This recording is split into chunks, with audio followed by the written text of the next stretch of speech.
NBA Today, where the biggest question in the league, it has been answered months after requesting a trade out of Philadelphia. Our Adrian Wojnarowski, he reported that James Harden is headed to the Los Angeles Clippers in a blockbuster trade. Now, Woj reported this move at about 2 o'clock in the morning Eastern Standard Time while most of the world was sleeping, but he was bringing us these details from an empty, largely closed Newark airport where he had been scheduled to get on a plane. The news called, he delivered the details. This is all according to Woj. The Clippers, they received James Harden, P.J. Tucker, Philip Petrusev for Marcus Morris, Robert Covington, Nick Batum, K.J. Martin, 2 firsts, 2 seconds, and a pick swap. You got all that? Well, add this. OKC also gets a pick swap from the Clippers as they owned one of the first going to Philadelphia. So with all of that as the background, Woj joins us now, not from the airport. Hope you got at least an hour of rest, my friend. Let's start with the timing of all of this, right, Woj? Because just a few days ago, the Clippers, they said they were pressing pause on the James Harden business. So fast forward to last night, and what changed? Malika, what changed was the two sides started to talk again over the weekend. I think there was just a sense of inevitability about this trade between the Clippers and the Sixers, that positionally and who was available out there, James Harden fit the Clippers' needs. And for the Sixers, the Clippers were the only real team to express significant interest in James Harden. And I think for both organizations, the idea of this playing out over weeks or even months and then doing a trade later in the season made a lot less sense than doing it now. James Harden is essentially a regular season ceiling raiser for an organization. He's not shown to be a great postseason player. And so if you're the Clippers, the idea that you want to do this trade with 79 games left in the season versus 69 or 59 makes sense. And I think for the Sixers, I think they saw and they believed that the best offer they were going to get from the Clippers was with a lot left on the calendar. And these sides listen, they both gave in different ways, but I think fundamentally both sides saw a deal in the end that got them what they wanted, especially the Clippers, not having to give up 2 of their own first-round picks, not having to give up Terrence Mann. Those were certainly deciding factors in them deciding to move forward with this deal and now get James Harden integrated into a Clippers team now that obviously he's surrounded with Kawhi Leonard, Paul George, and Harden's old teammate, Russell Westbrook. Yeah, the Clippers, they have high hopes in a crowded Western Conference, and you have to imagine that James Harden is going to have a positive impact on all of that. Woj, thank you. We're coming back to you in just a matter of minutes on the Philadelphia side of all this. But in the meantime, take a look at this potential starting lineup for the Clippers. Now it features James Harden, Russell Westbrook, Paul George, Leonard, and Ivica Zubac. So, senior writer Zach Lowe, Brian Windhorst here with us as well. Our analyst, new member of the President's Advisory Council, Tanae Gumpay. You better believe we're going to be adding that to your resume. Brian, I do want to start with you here in all of this, though, because this saga, it has been unfolding for months now. There have been ups and downs, and Zach Lowe's compared it to various different amusement park rides. Now that we finally have a little bit of a resolution here, what do you make of what this means for James Harden? I make that he is a big winner. He got exactly what he wanted yet again. He gets the team he wants to play for. His bird rights go there, and he gets it expeditiously. No matter what you want to say about his tactics, he has delivered what he's wanted. Part of the reason why the Sixers want to do this now is they didn't want any more distractions. And his comments over the summer, his coming late to training camp, his leaving in the middle of the preseason, his coming back quasi-unannounced, him going to the airport, all of that contributed to a little bit of disarray that the Sixers didn't want. It certainly helped that the Clippers were able to put together a good package. It certainly helped that Tyrese Maxey was able to play so well to start the season, that settled down the Sixers going forward. But this is James Harden getting what he wanted. He is undefeated. And I'm even going to go back to when he got traded from the Thunder and he got his max contract in his own team with the Rockets. He is undefeated in 4 trades in his career. We've seen guys like Hakeem Olajuwon at the end of their career, basically go into a side business training NBA players. I'm serious. When James Harden's career is over, he should open up a consultancy where he advises players on how to get traded because he's untouchable. And I'm not saying this tongue in cheek. He gets exactly what he wants when he wants under his terms. Victory today for James Harden. Well, James Harden being traded for the 4th time in his NBA career. That is tied for the most by a former MVP in the league. Westbrook, Moses Malone, and Bob McAdoo are the others. But Zach, when your phone starts buzzing bright and early, actually, I don't even think it was bright at that point, about the news of this trade, what was your reaction? Welcome to the Last Chance Saloon, baby. This is James Harden's yet another shot to rewrite his postseason legacy on a would-be contender. It might be the Clippers' last shot at doing something really, really consequential with Kawhi Leonard and Paul George. They've won 3 playoff series in 4 years, none since 2021. They are almost all in, but they kept that 2030 first-round pick, and they kept Terrence Mann. And for Philly, look, this is a nice resolution. The distraction, which could have gotten worse, as Brian outlined, is gone. Tyrese Maxey is playing not just like an all-star, but like an all-NBA player through 3 or 4 games. They're set. They're stable. They got a bunch of good rotation players in addition to the draft picks in this trade. But look, don't let that distract you. They are still on the clock with Joel Embiid. Their competition is still the Boston Celtics, the Milwaukee Bucks, and in the other conference, Denver and Phoenix and all those great teams, and they're not quite at that level yet. They're a move away. Do they have that move in them between now and February? Because Boston looks outrageously good. Milwaukee will get there once Chris Middleton gets healthy. Sure. But for now, I think both teams can exhale and move on. And the Clippers, they undeniably got better. And it is also true that James Harden undeniably got what he wanted, and that is so rare. But the key factor here is at what cost? Because this is a legacy-defining move by James Harden. I'm telling you, if you're a player in the NBA looking at this news, you're like, man, must be nice. Someone who has been able to play on 4 teams, 4 contenders in 4 years. And this is his legacy right here, because if it doesn't work out, people are going to start saying, hey, you know, we saw the situations around you that were out of your control, but this stop right here with the Clippers is in your full control. If they are healthy, if they are available, and he plays to what he has done, led the league in assists last year, they should win. But if he falls short, this is what his legacy will be determined moving forward. Oh, yeah, and the Clippers, they've struggled a bit in the Paul George, Kawhi era with consistency at the point guard position, so they're hoping that James Harden is that answer. And that's kind of the Harden side of this, at least for now. There's a whole lot more to get into, but another impacted party, of course, as Zach Lowe mentioned, is Joel Embiid and the 76ers. So let's bring back in the man with all of the answers, Woj. The Sixers, they got back multiple draft picks. They got back a swap and all of this as well. What are their plans to continue sort of building around the reigning MVP, Joel Embiid, here?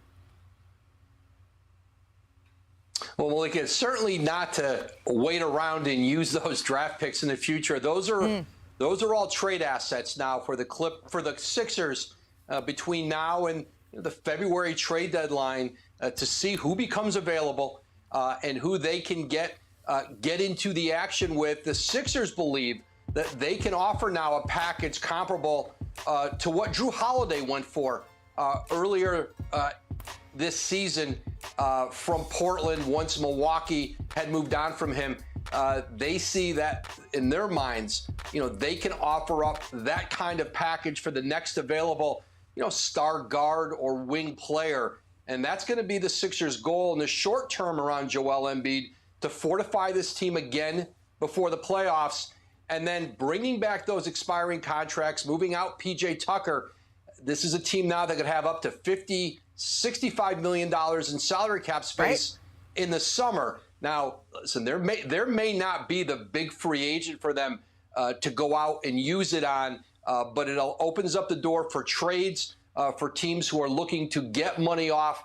It's certainly, and with those picks, with those assets, you look again at the February trade deadline and then in the summer, and that's what Daryl Morey is selling Joel Embiid on, that this is a season that can still end with a playoff run, and then there's a future around him in Philly where they're going to try to sell him on reshaping this roster and putting together the kind of team that Joel Embiid can look around at Boston, look around at Milwaukee and say, I can compete with those guys. Right, because if we've said it once, we've said it 100 times. When you have a star of Joel Embiid's caliber, you are always on the clock. Woj, thank you very much. Try to make this next flight west, and we're going to see you in studio soon. We appreciate the time. Ramona Shelburne here with us as well. The Sixers, their success, Ramona, right? It's synonymous with Joel Embiid, as Woj just outlined. How does he feel today in the new day about this deal that happened with James Harden? Well, I think it helps a lot that Tyrese Maxey has been this good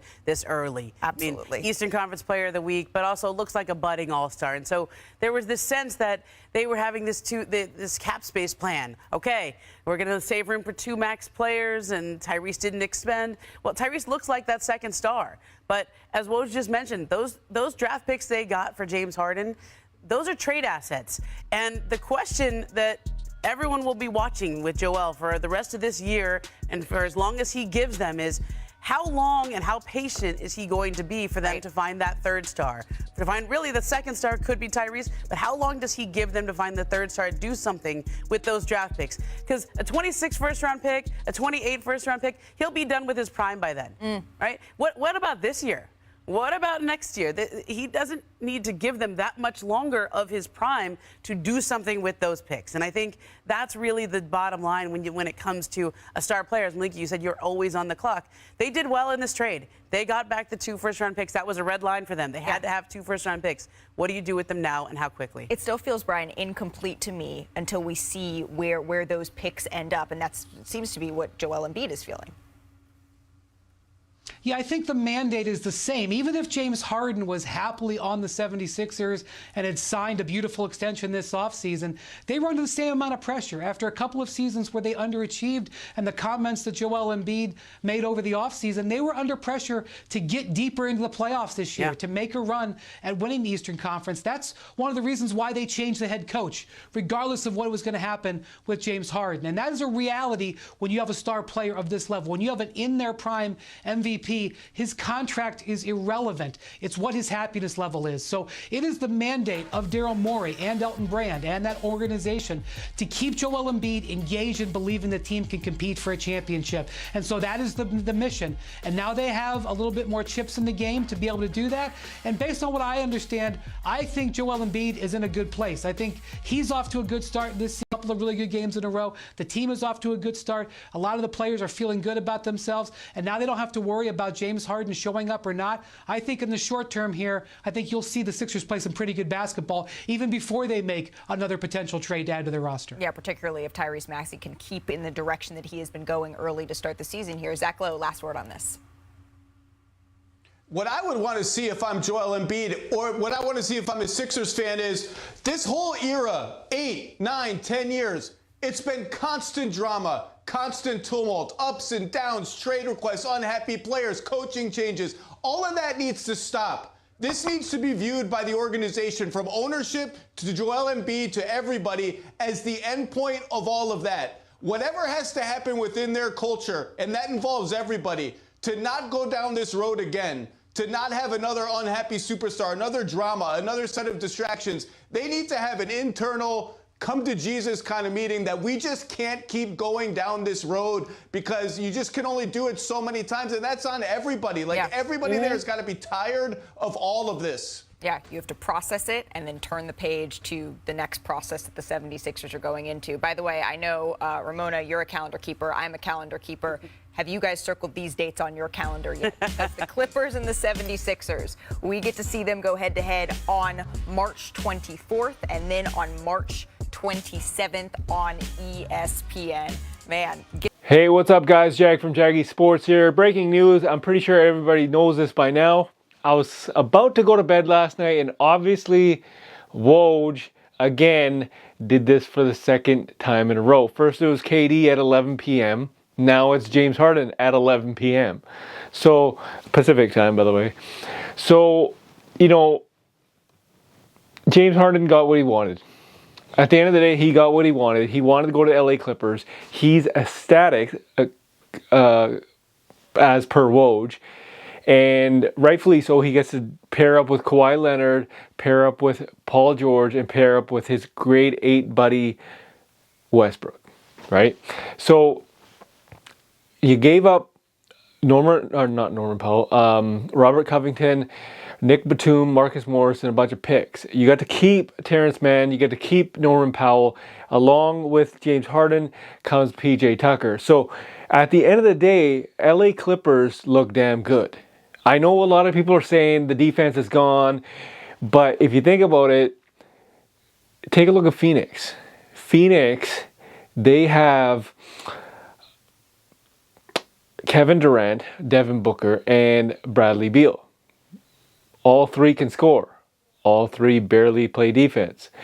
So essentially what the LA Clippers are doing are basically, we're going to shoot the lights out every single night, right? And that's what they're going to do. This team looks scary. However, you still got to play defense, right? And the fact that remains is, who is going to be the primary ball handler? We don't know yet, right?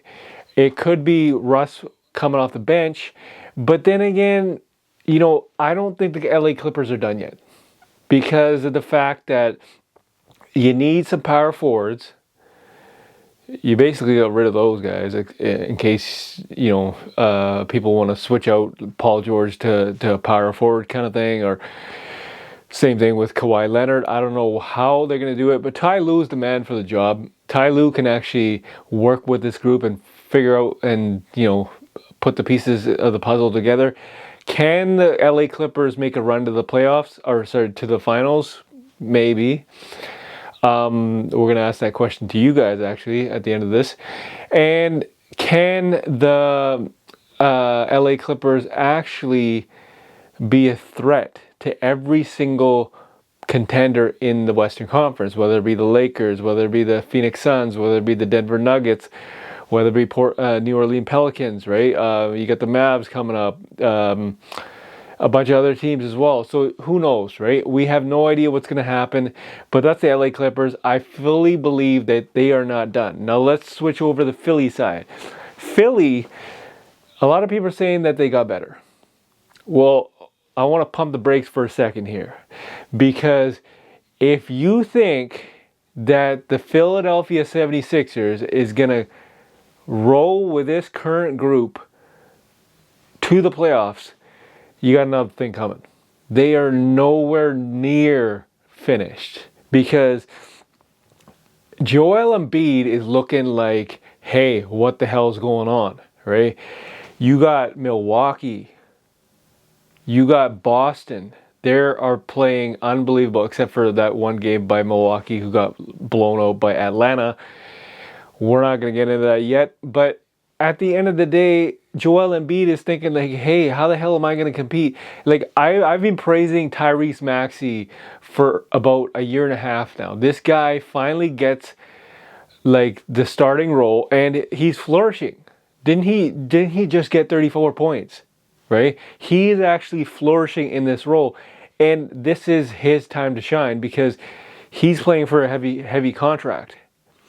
And with Joel Embiid, he's looking like, hey, cool, Tyrese Maxey is playing really good. However, this is not enough for me to go into the playoffs. And that leads us to trade deadline. So Daryl Morey got a huge load of assets, right? Whether it be picks, whether it be the role players here and there kind of thing. Apparently that 2028 pick that they got from the Clippers is supposed to be very good. So the fact that remains is they are on the hunt for another star to pair along with Joel Embiid.